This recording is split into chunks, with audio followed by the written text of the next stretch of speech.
Hello students, I am Ravindra Singh Sisodia. इस video में हम द ट्रू ब्यूटी पोएम का रेफरेंस, कॉन्टेक्स्ट एंड एक्सप्लेनेशंस पढ़ेंगे। This is the most important poem of your book और exam point of view से भी ये बहुत इम्पोर्टेंट पोएम है। एवरी ईयर लगभग कोई ना कोई स्टेंजा इस पोएम से अवश्य बोर्ड में पूछा जाता है।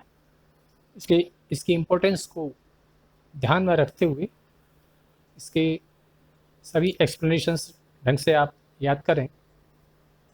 So let's begin the explanation of the first stanza of this poem, The True Beauty. First stanza है He that loves से लेकर वेस्ट अवे तक। ये बोर्ड में 2011, 2017 और 2019 में पूछा जा चुका है। Reference: These lines have been taken from the poem The True Beauty composed by Thomas Carey. ये पंक्तियाँ ट्रू ब्यूटी नामक पोइम से ली गई हैं, जिसके रचयिता हैं Thomas Carew. Context: in these lines the poet tells us that the love based on bodily charms fades away with the passage of time. इन पंक्तियों में कवि हमें ये बताते हैं कि शारीरिक आकर्षणों के पर आधारित प्रेम समय के साथ फीका पड़ जाता है, because physical beauty is short lived and decays with time. क्योंकि शारीरिक सौंदर्य क्षणिक होता है और वो समय के साथ ढल जाता है। Explanation: second stanza but a smooth से लेकर लिप्स और आइज तक।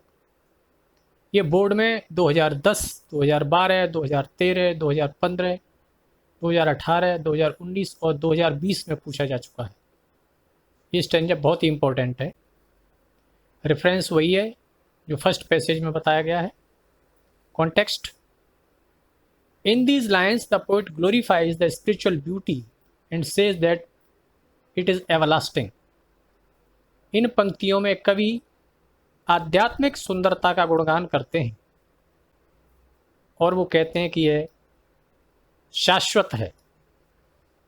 आध्यात्मिक सुंदरता कभी नष्ट नहीं होती। He praises the beauty of mind and soul.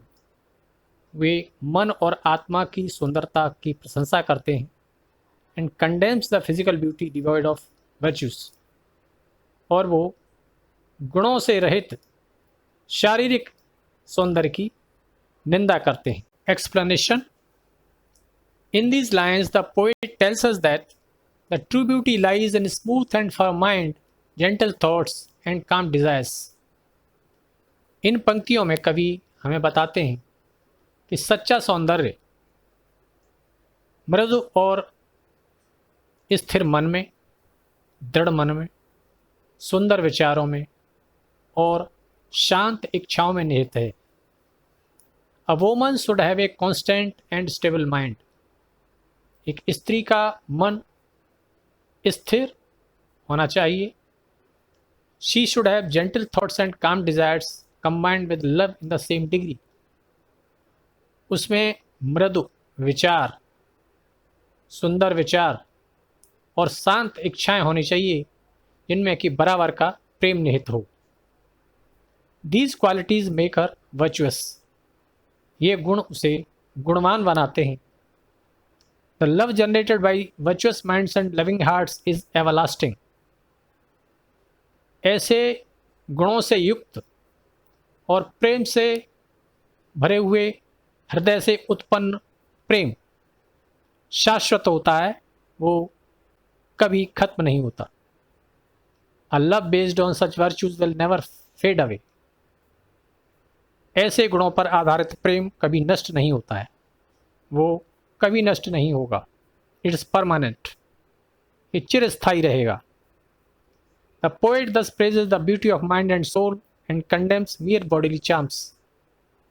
इस प्रकार कवि मन और आत्मा की सुंदरता की प्रशंसा करते हैं और केवल शारीरिक सौंदर्य की निंदा करते हैं। Thanks for watching.